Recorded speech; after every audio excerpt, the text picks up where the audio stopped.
sideshow going through Barry episode by episode. We are in season 4, episode 3. I'm Terry. Once again, I'm joined by Adam. Adam, how's it going? Man, I told you Prison Break. No, really excited to talk about this week's episode, everybody. Some big cameos, fun conversation. Like some spots, didn't like others, so really excited to talk about it. Yeah, this is going to be a fun one to talk about. There's a lot that happens in this episode. A lot gets revealed, a lot goes down. It's funny, the show kind of has some build up, and then just kind of a crazy episode. And this is one of those I had trouble taking notes because you didn't want to take your eyes off of what was going on screen. So let's get into it. Let's talk about it. Season 4, episode 3, entitled "You're Charming." Yeah. Okay. Here's a recap. The sand is here, and so is El Toro, who has hired a couple of podcast hosts to infiltrate the prison and kill Barry. Yeah, that can't go wrong. The DA tells Gene to keep quiet, which he already hasn't done. So he and his agents spend the rest of the episode trying to silence Lon O'Neill.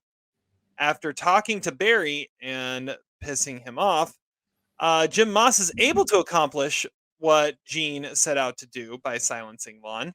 And now Gene will also be silenced in some way. Sally starts her own acting class in Gene's old theater, but everyone thinks she's crazy, except for one. Hank runs into Batir. Knew it. Called it. Who Called threatened it. to end his enterprise as he is an insult to the Chechens. Ouch. Barry calls Hank to try and get Gene silenced, and Hank tells him to go to hell. Fuchs gets cold feet and tries to warn that Barry will be killed. When the hit comes, it is botched. Barry kills one of the assassins, and Barry escapes. Escape. All right. It's Italian. Adam. It's an Italian job.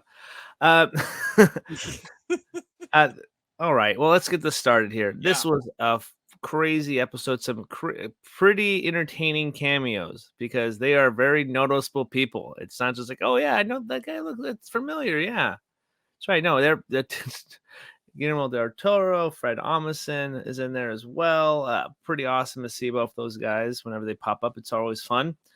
Something crazy is going to happen. I kind of loved the monologue with the podcasters because that is exactly like the Almost Sideways podcast. So like, share, and subscribe. Yeah. There we go. It was kind of and we do visual bits on an audio medium. Yes, exactly. So and then we do audio bits on. No, that doesn't make sense. On a video on the video medium. So anyway, I guess subscribe to the YouTube channel too. Anyway, this is all get all the plugs out right now. Yeah, we're gonna cut this out. Yeah, sure, Zach. Okay. Anyway, so it was a really fun episode. There was parts I didn't like about it, and we'll probably talk. And it's the Sally stuff. That kind of seemed random. I know, or not random, but quick, a little quicker than I thought. So I kind of want to know the time frame between the episodes. That's kind of maybe a little nitpick there. Oh, I see what you're going with. Yeah, you know, you just like how fast did that acting class get going? You know, but that we'll talk. Let's probably discuss that because I think it's notable to talk about. Also, just that ending, fun little escape job there. Classic Barry ending right there. Like, classic Barry. What the hell just happened? All the crap goes down all at once, and in 30 seconds, everything flips on its head. Yeah. So that's kind of my quick little bullet points there, without going into too much of my subjects or my yeah. Like I said, this is one that's kind of hard to look away from. Honestly, I didn't realize that was Guillermo del Toro until you just mentioned it.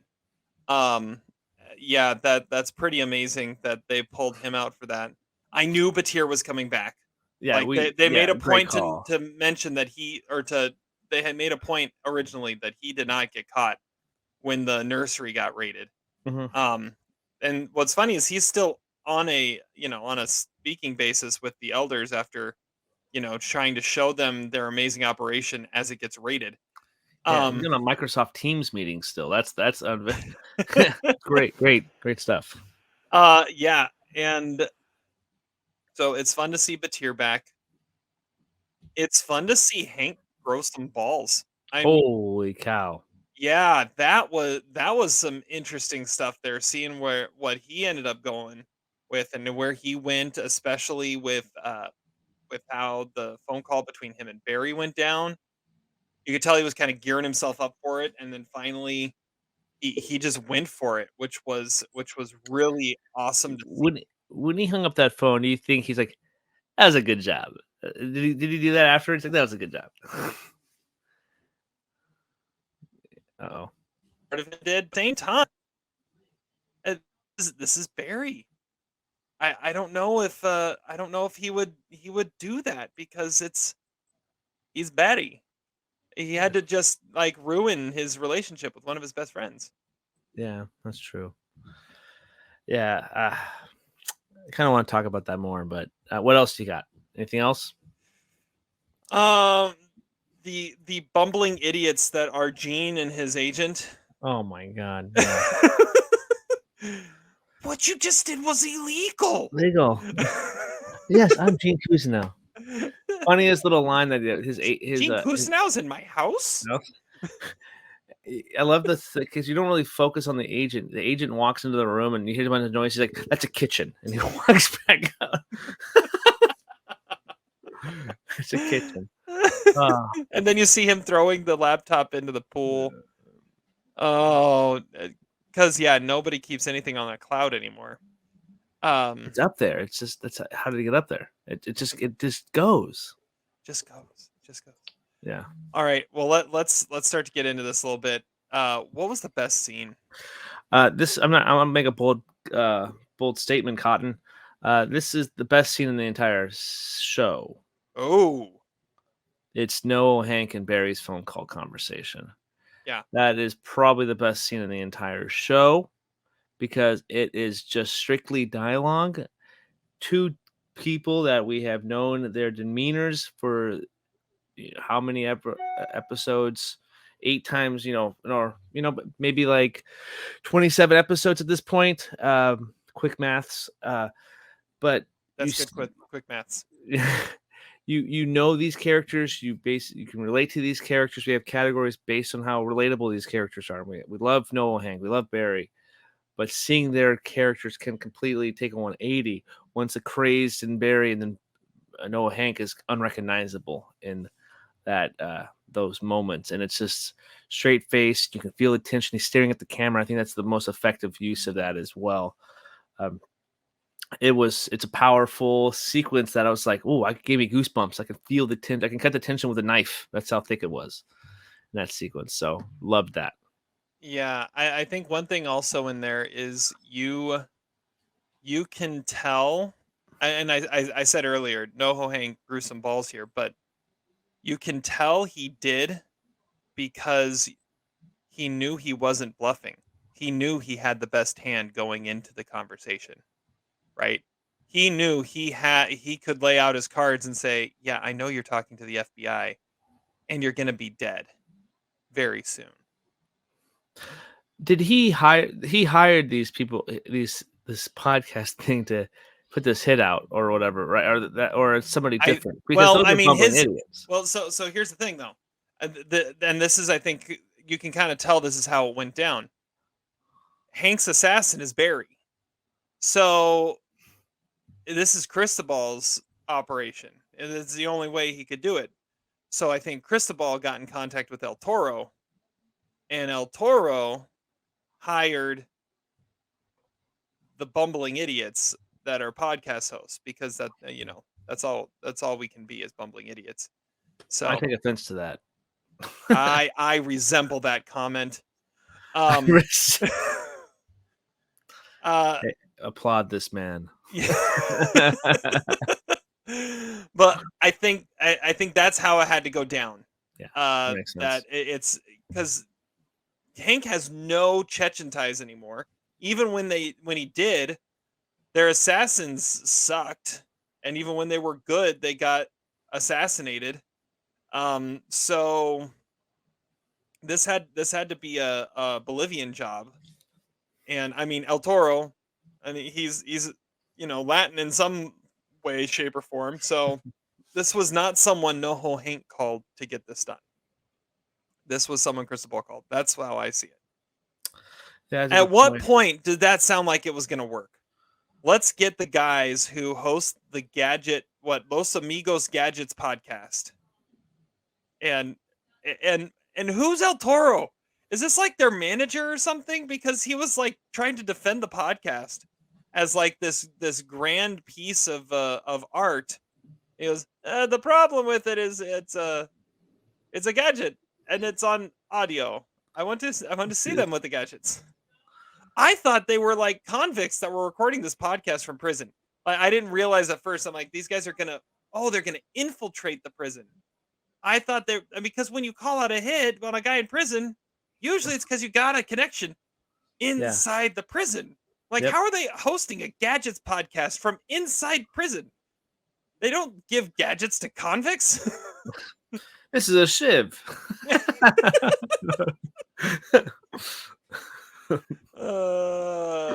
That's good.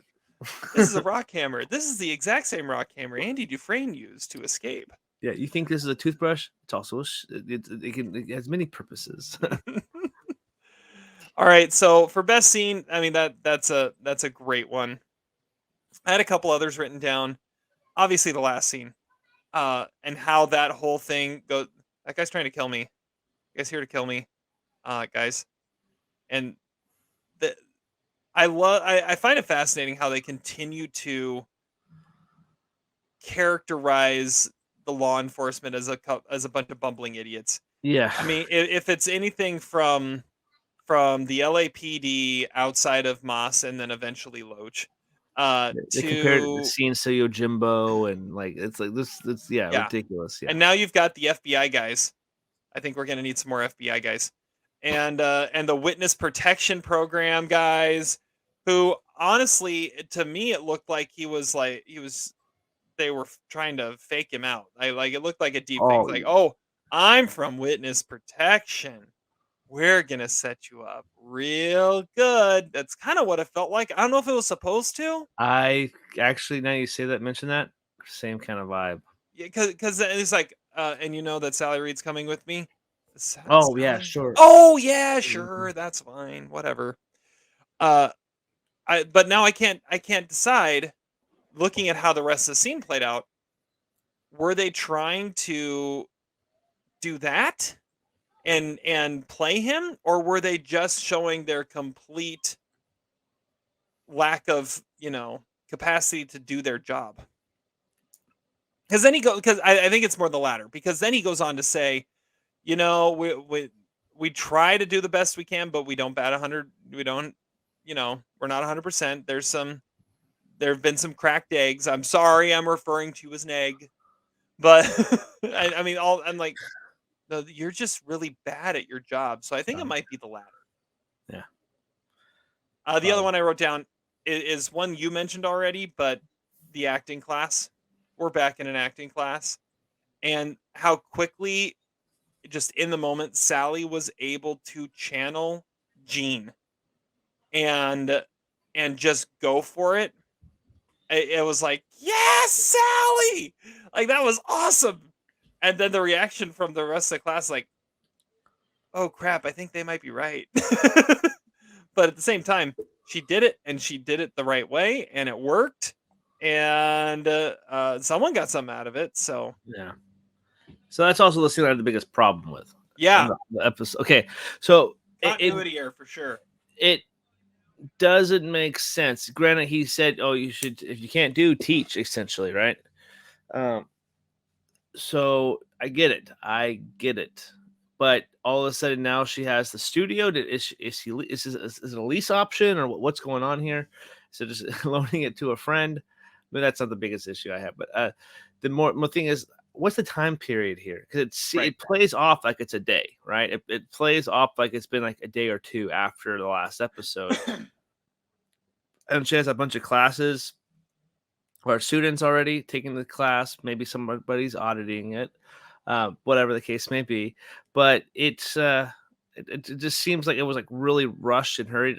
Liked her performance in it. Not going to take anything away from that. It's just continuity. It took me out of it for a moment, and I got sucked back in because the performance is so powerful, and I was like, oh, Sally's gonna kiss this girl. It was on the forehead. I was like, okay, good. It was like there's a chemistry between these two all of a sudden. But anyway, digress. But yeah, it's a powerful scene. I just took me out of it. I was like, what the? So I didn't like the that kind of disjointedness maybe in the continuity error. But maybe that's me looking way too much into it. No, you're absolutely right. I once you said that, I was like, oh wow, yeah, that doesn't make any sense because it's supposed to feel like it's the next day, and she's already got a studio, and unless there's really And at that least many 10 people taking the class. At least 10. Like it is that right there too. And then nobody knows who she is other than one person or taking the they all class know who because she is. They just don't necessarily care. that's what I meant. Yeah. But unless there's really that many like hopeless actors in Hollywood just sitting around that acting class that quickly it can happen, which is possible. But you're right. Possible. That doesn't quite make sense. I get where you're coming from there. And she Clark Kented it too. She put glasses on. It made her look completely different. She did. Holy cow! Talk about a power move. Like that was a power play if I've ever seen it. Those glasses. Yes. So I give props to the prop department on that. Or maybe just she didn't have contacts that day, but who knows? Fuchs bag. All right. The The Fuchs bag douchebag. It has to be the prison guard. Fuchs goes up to him and says, "A hit has been ordered on a guy. You have to go check it out." And he laughs him off. It's like I'll look at the advisement. That's actually I didn't think about that, but I was like prison guard. I was like, oh wait, to Fuchs. Yeah, that's right. Yeah. It's like what? And then it forces him to just start screaming it at the top of his lungs to the point where they drag him off and they don't do anything about it. And they're like, well, maybe we should probably just go. We'll double check security cameras, see if there's anybody suspicious that has come in. No, we're just gonna. This guy's crazy. Yeah. Come on. That's a good one. I actually kind of like that pick a lot better than mine. Because I think in the moment she becomes a Fuchs bag, but is doing something in the betterment of the career trajectory of the new acting student, and that is Sally. Yes. So she becomes a Fuchs bag in scene, essentially. But yeah, I like the guard one. I think that's actually pretty good. And I guess you could technically throw in Live Wire and Groove too for being given Fuchs a taste of his own medicine. Hey, Big Bird. Hey. Boo Boo the Fool. Hold on. I wrote a bunch of them down. Yeah. Let's see here. Where are they? Let's see. Boo Boo the Fool, Big Bird, Fish Tits, Baby Shoes. And then Baby Shoes. I didn't quite know where that. Yeah. Hank, have you ever been called Boo Boo the Fool before? It's not good. It's not good. Get called Big Bird, Fish Tits, Baby Shoes. So like that's another thing. How does he have a phone? A cell phone for that matter? Makes no sense. Makes no sense. But his dialogue, the way Steven says stuff, Fish Tits, Big Bird. It's not good. Like it's just so great. I was laughing so hard. Like, low key could be one of my favorite scenes. Delivery is everything in the line. Yeah. All right, Stickman. All right. I couldn't think of anything necessarily. I don't want to say Live Wire or Groove Tube again, but I'm going to go with Fred Amundsen's character because he's a perfect nub man. He's definitely a human nub. He is now. He is now. What gun was that? Like what? How did it blow up in his? Oh no! It was 100% one of his gadgets. Oh, that is okay. It's so good now. I can't. Oh my god! I was like, "What's a fuck?" Oh, sorry. That's a weird gun. I'm laughing too hard. I just started cussing almost. Catch myself. Pump the brakes, Adam. It's not the show. It's the sideshow. Calm down. We're just talking about murder and assassins here, but we can't cuss. Yeah, no. We're the clean Barry show. We need to keep our clean rating on the podcast. Yeah. We're just gonna ignore the 30-second scene where Barry is just, dropping F-bombs Yeah, the and entire time. we're referring to the But stick he man as does like Bob 4 Moore. different times in this episode, by the way. F, F, F, F. Yeah. Yeah. I liked it better when it looked like it was actually like bleeping you out because you're just yeah. I kind of like that. Great visual presentation on an audio medium. Yes, Love it. exactly. Once again, we are definitely channeling Los Amigos Gadget. Yeah, that's a We're great here call. to entertain you. Yeah. Yeah, it was totally one of his gadgets that backfired and Now I took off need to all his watch that fingers. scene again. That's freaking hilarious.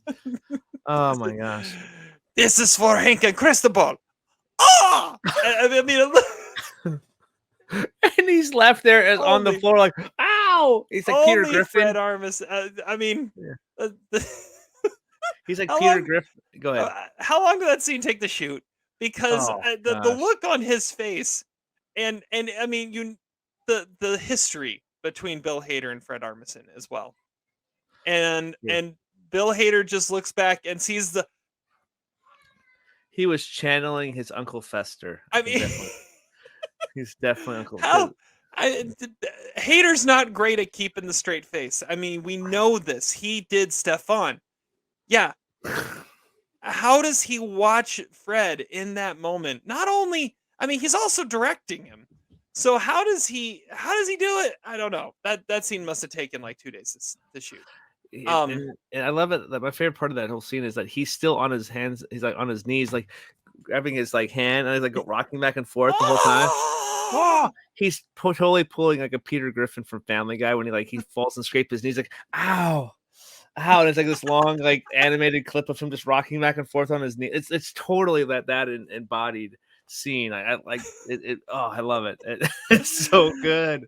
Oh goodness. All right. Ow. Well, my stick man is one we've mentioned before, I think even in this category, but it's been a long time, and that is the late great Rip Torn. Oh yeah. Oh yeah. Great call. Do you own a gun? He owns a prop gun given to him by Rip Torn. Well, if it was from Rip Torn, then it probably shoots real bullets. Because only a true stickman would own a prop gun that shoots real bullets. Yeah, that's some clout. So he knows what he's doing. Yeah. Okay. I always think when I think of Rip Torn, I always think of Dodgeball and Men in Black because he appears in those two. Oh movies. yeah. Yeah, I love it. Rip Torn's great. Hey, that's John Hamm. Best new face. I think we might be able to say, hey, that's Fred Armisen now. But I put Del Toro on this one. But, okay. Yeah, but both that's the only two answers. Del Toro and No, it's not. No, it's not. Wait, are you about to say that witness protection guy? Because he looked awfully familiar. No, I'm going with Richard Reel as the warden of the prison, who is Stephen Root's co-star in a little film called Office Space. It's a jump to conclusions, Matt. He's the warden of the prison. He's on screen for 10 seconds, and he's got this giant beard now, but I looked at him like, no. I didn't put that together. The duo from the greatest comedy of all time. Yeah, according to Todd, Office, the funniest movie ever made. Yeah. Okay, pump the brakes. I mean, obviously I agree. Yeah, you do. Yeah, you do, Todd. I need my stapler. My swing line stapler. Yeah. They're back. And he's the warden of the prison. The duo we never knew we ever wanted on screen again together, but they're there. Well, at least not yet. That may be something we'll have to talk about what happens next. I think there's going to be a showdown interrogation scene between the warden and Fuchs, because Fuchs called that there was going to be a hit. So now that there was, he's going to go to Fuchs and be like, what happened? How did you know? And they're going to talk about I can already have a great idea. The showdown, the Office Space showdown. There's got to be a stapler. Now, if only the new FBI guys feature Ron Livingston, Michael Bolton, and Summa not gonna be working here anymore. That's for sure. And then like a random appearance from Jennifer Aniston with a lot of swag on. Oh yeah. All right. the Jermaine favorite minor character. By the way, Jermaine's got to come back in some capacity other than just 50 feet away, looking like the first scene of the show. But I got a theory on this. Is that uh, it's going to be the prison guards are listening to some like thing on the radio, and it's Jermaine's audience his comedy. Love that. If that happened, that would be hilarious. That would be. yeah, Oh god. Okay. Anyway.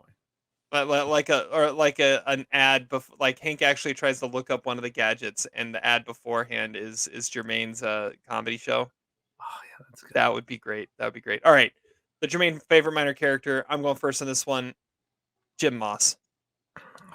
I mean, Gene walks up and he's hosing out his trunk. Oh, I I was like, mean, oh, he killed him. He killed a man. And Gene still talked to him. He scared the agent away. Gene doesn't know what's good for him. I mean, did you talk to Lon O'Neill? I didn't know what to do. I had stage fever.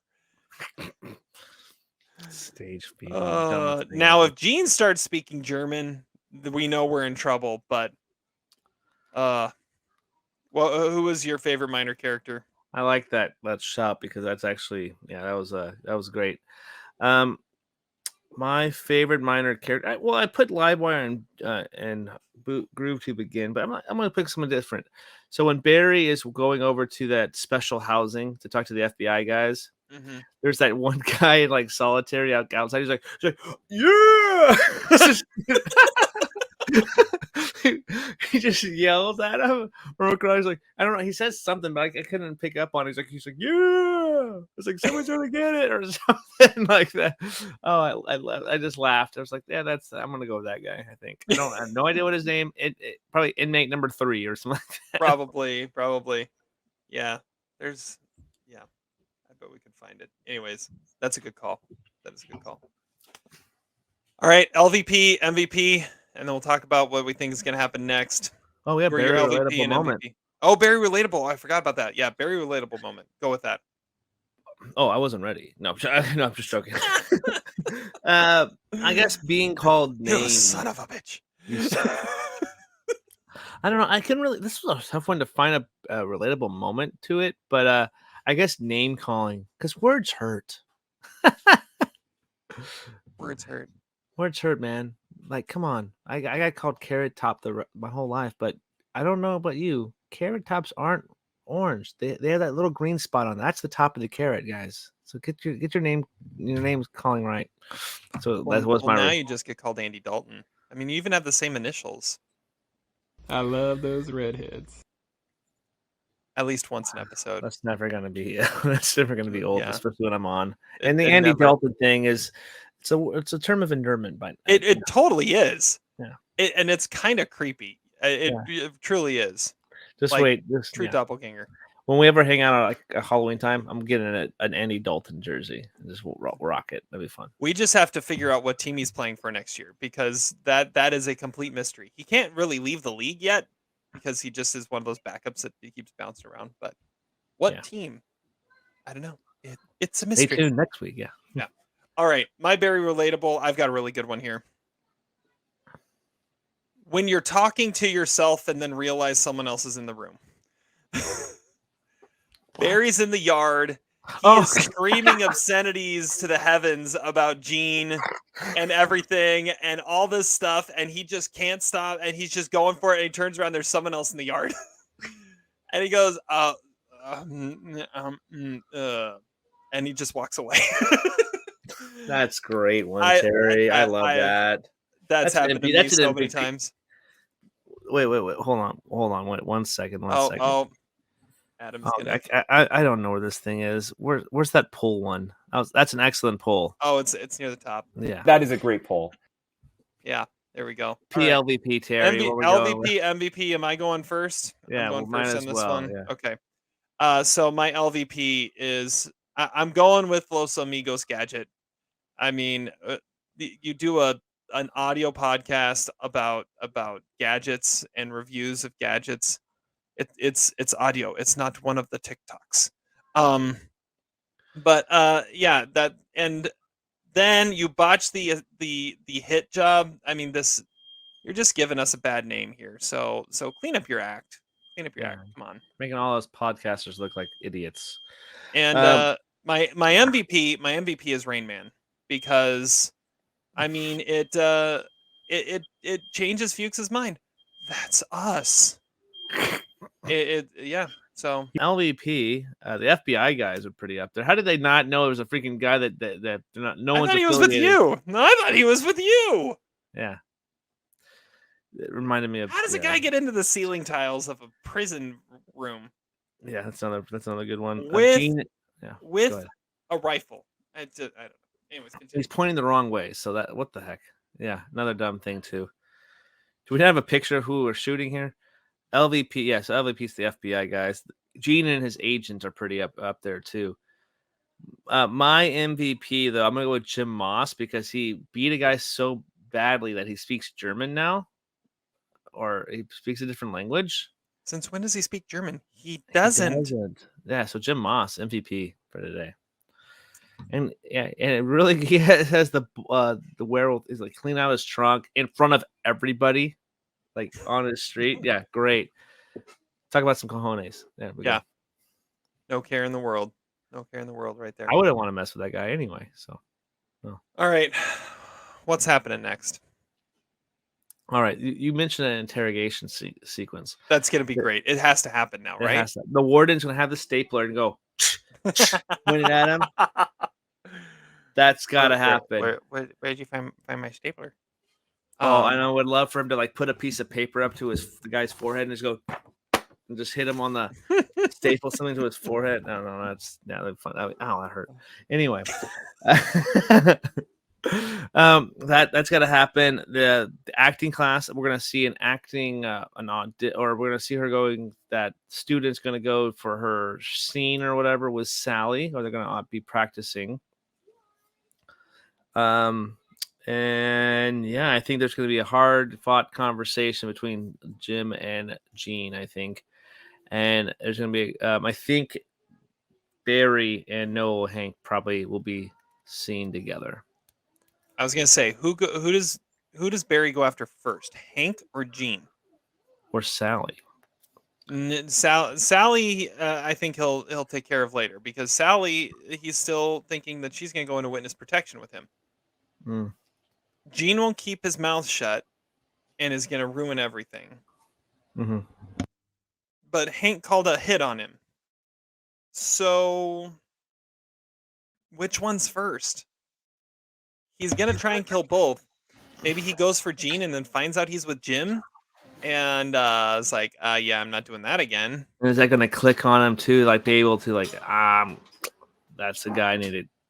Or does he get Jim the way that he got Goron in the first season to free Fuchs, and then Gene has to buddy up with him again?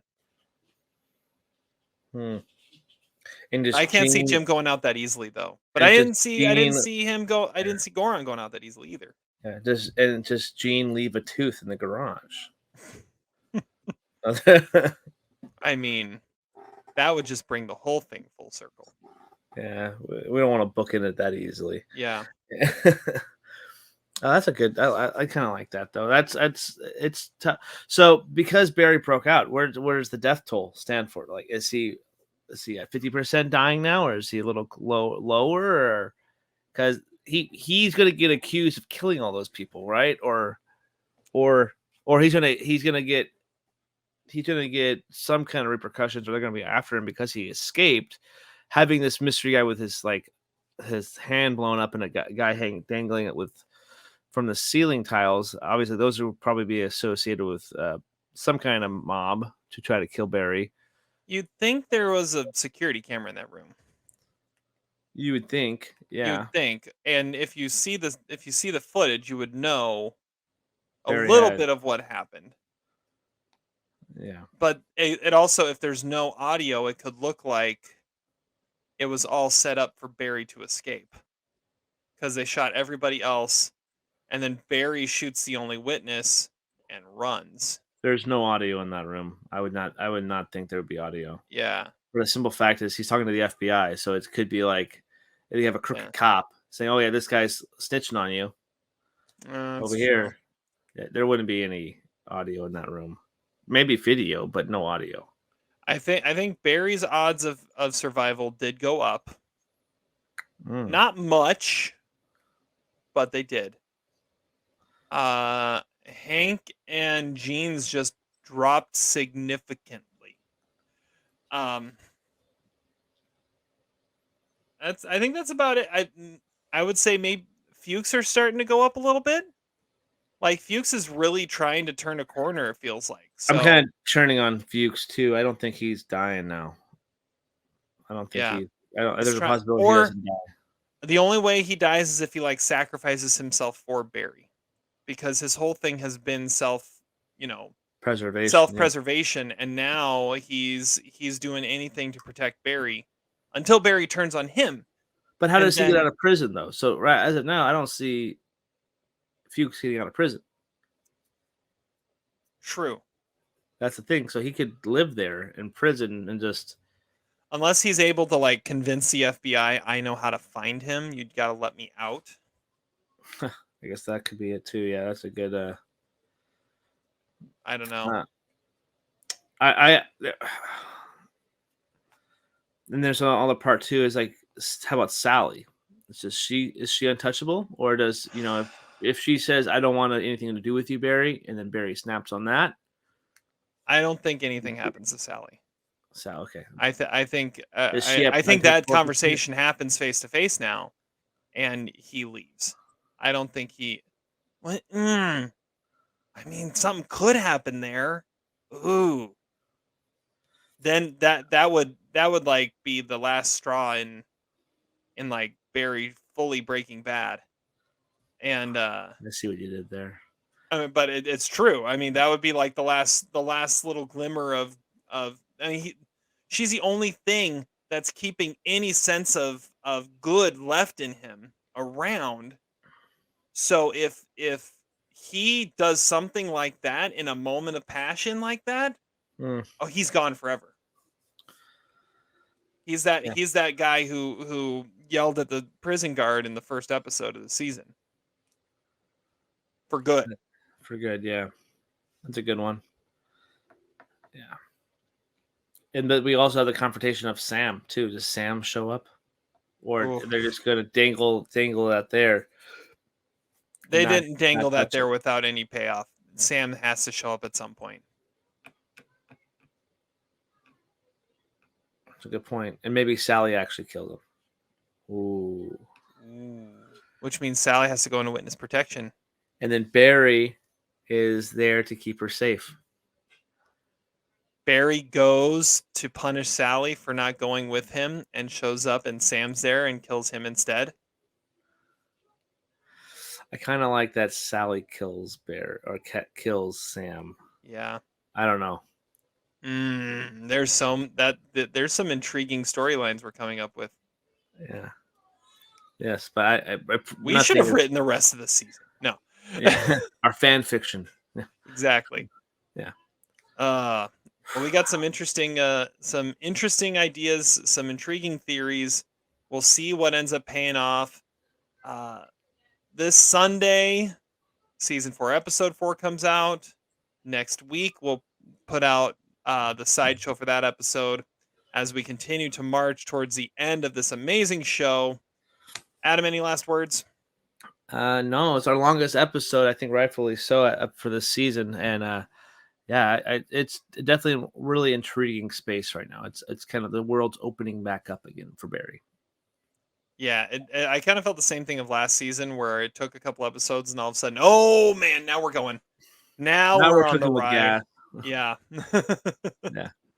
That's where we are now. Cool. All right. Well, thank you all for listening. Again, we'll be back at you next week with another episode of the Sideshow. Make sure you're checking out all the other stuff Almost Sideways has coming out. Until next week, high five. High five.